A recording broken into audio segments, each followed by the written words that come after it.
దేశంలోనే అన్ని రాష్ట్రాలకు మార్గదర్శకత్వం వహించే విధంగా రోల్ మోడల్ గా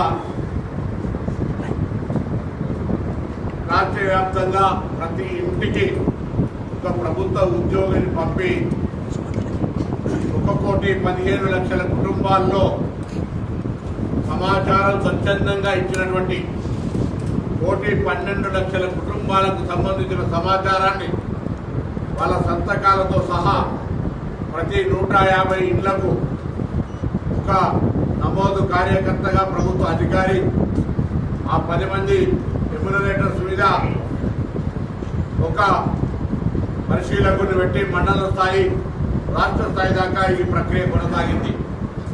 అయితే ఇందులో చాలా పకడ్బందీగా ఇటు ప్రభుత్వంలో ఉన్న పెద్దలు కానీ అటు చీఫ్ సెక్రటరీ అదేవిధంగా ప్లానింగ్ డిపార్ట్మెంట్ సంబంధించిన అధికారులు ఎప్పటికప్పుడు పర్యవేక్షణ చేస్తూ ఈ ప్రక్రియ అంతా కూడా సజావుగా ట్రాన్స్పరెంట్ గా జరిగే విధంగా చర్యలు తీసుకోవడం జరిగింది. ఈ పరిక్రమణలో దాదాపు 3.1% కొంతమంది తమ సమాచారాన్ని ఇవ్వలేదనే ఆవేదన వ్యక్తం చేసిన సందర్భంగా వారికి కూడా అవకాశం ఇవ్వాలని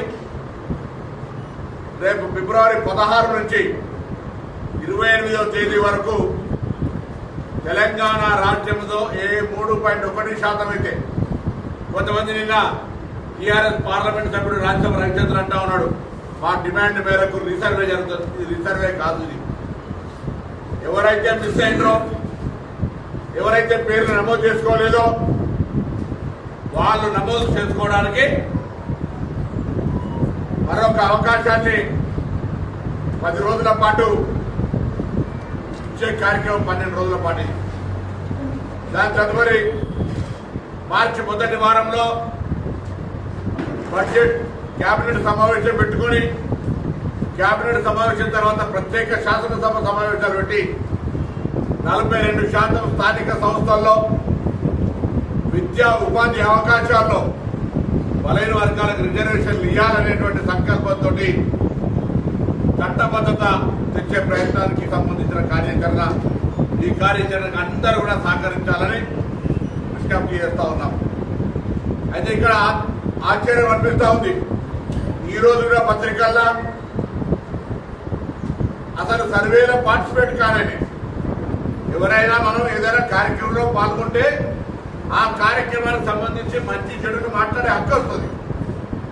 ఆ కార్యక్రమంలో భాగస్వామ్యమైనప్పుడు ఆ కార్యక్రమం గురించి రివ్యూలో పార్టిసిపేట్ చేసే హక్కు వస్తుంది.